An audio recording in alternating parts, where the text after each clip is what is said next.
Yesus tidak akan terbangunkan oleh besarnya badai dalam hidup kita. Badai bisa terjadi, masalah bisa terjadi. Justru Yesus ketika berperahu, naik perahu di atas murid-murid, di dalam perahu murid-murid, ketika sangat besar badainya, di situ Yesus tertidur. Selama murid-murid tidak memanggil berteriak kepada Yesus, Yesus tetap tertidur. Berteriak ke engkau ketika engkau mengalami masalah. Kau ajak ke anak-anakmu berlutut dengan sepenuh hati, jujur, tulus, murni, tulus. Jangan lagi aneh-aneh. Rendah hati, sungguh-sungguh menangis. Periksa hidup anak-anakmu. Kita periksa hidup istri dan anak-anak kita. Kita ajak mari berlutut, rendah hati. Semua, kalau mau ikut Tuhan, tulus. Kalau mau melayani, tulus. Nah, percaya Tuhan akan tolong kalau ada dari kehidupan pribadi kita yang berteriak Tuhan dengan air mata, dengan ratap dan tangis. Kita katakan Tuhan tolong. Maka tangan Tuhan akan diulurkan untuk mengangkat engkau tinggi. Amin. Lukas pasal yang ke-8 ayat 23. Dan ketika mereka sedang berlayar, Yesus tertidur. Ya, Yesus tertidur. Yesus bersama dengan mereka di perahu itu. Sekonyong-konyong apa? Sekonyong-konyong turunlah taufan ke danau. Ketika engkau biarkan Yesus tertidur dalam hidup, engkau tidak berteriak membangunkan Yesus, sekonyong-konyong akan datang, saudaraku, taupan menerpa hidupmu. Itulah sebabnya dikatakan tadi, berjaga-jagalah dan berdoalah supaya kamu tidak jatuh ke dalam pencobaan. Selalu berteriak, Tuhan. Bahkan mungkin di kendaraan pun naik mobil, oh Tuhan, Tuhan tolong. Ketika engkau melihat apapun di depanmu, engkau katakan Tuhan. Maka tadinya ancaman di depanmu, tidak akan engkau masuk kepada ancaman itu. Karena apa? Engkau berteriak kepada Tuhan.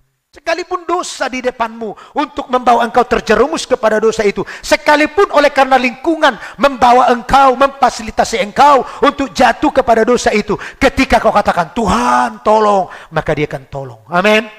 Persoalannya kita sudah lihat, sudah tahu dosa, kita parnot, masih di ngelihat-lihat begini.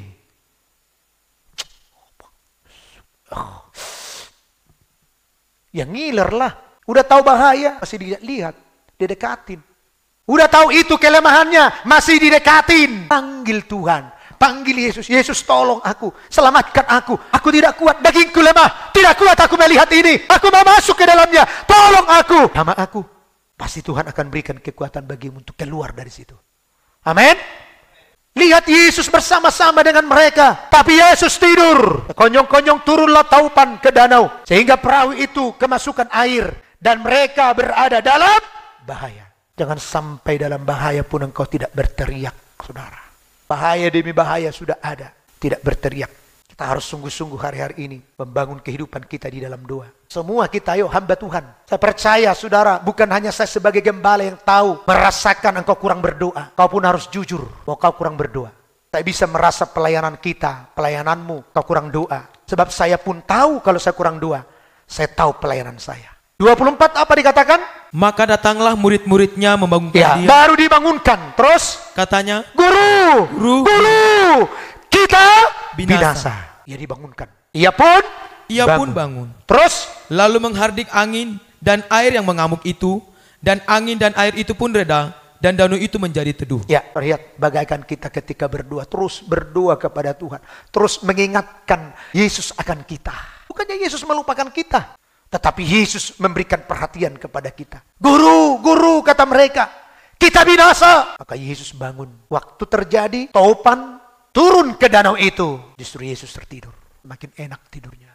Inilah yang sering terjadi dalam kehidupan anak-anak Tuhan. Semakin kita coba ingin bangkit dari semua keterpurukan kita, dari kelemahan kita, dari kesusahan kita, dari kegagalan kita, kegagalan ekonomi, kegagalan, semua gagal. Tapi kita mau mencoba dengan keahlian kita, skill kita. Kita coba dengan pengalaman kita. Sampai kapanpun engkau tidak akan pernah berhasil. Kurang apa pengalaman Petrus menangkap ikan? Tapi selama diandalkan pengalamannya, mereka gagal. Tapi ketika mereka berjumpa dengan Yesus, maka Yesuslah yang membuat mereka berhasil. Yesuslah yang membuat mereka pulang dengan banyak berkat. Haleluya.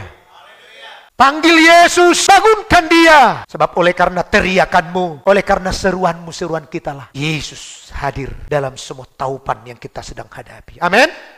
Ketika kita berseru, berteriak kepada Tuhan atas persoalan dan kesulitan yang kita alami, maka saya percaya Yesus, dia hadir, dia bangun. Artinya saya melihat di sini bahwa Yesus lebih tertarik atas doa kita daripada masalah yang kita hadapi. Dia lebih tertarik dengan doamu dari masalah yang kau hadapi. Jujur kita, ketika engkau menghadapi sudah dobelkah engkau berdoa? Sudah menghadapi bertubi-tubi. Saudaraku, Tuhan katakan, jenis penyakit ini tidak cukup hanya dengan doa, tetapi harus dengan doa dan puasa. Sudah sampai ke situ. Atau mungkin kita menganggap, oh ini kan masalah biasa. Dia alami banyak orang, dia alami oleh semua orang. Sehingga kita menyerah kepada kondisi dan situasi. Dan Tuhan tidak akan pernah hadir ketika engkau menyerah pada kondisi dan situasimu. Tapi dia hadir ketika engkau panggil dia, ketika engkau berjuang, ketika engkau bangun, berteriak, panggil dia. Maka dia akan peduli. Sebab dia lebih tertarik dengan doa, suara kita, daripada suara persoalan-persoalan yang sedang kita hadapi. Haleluya.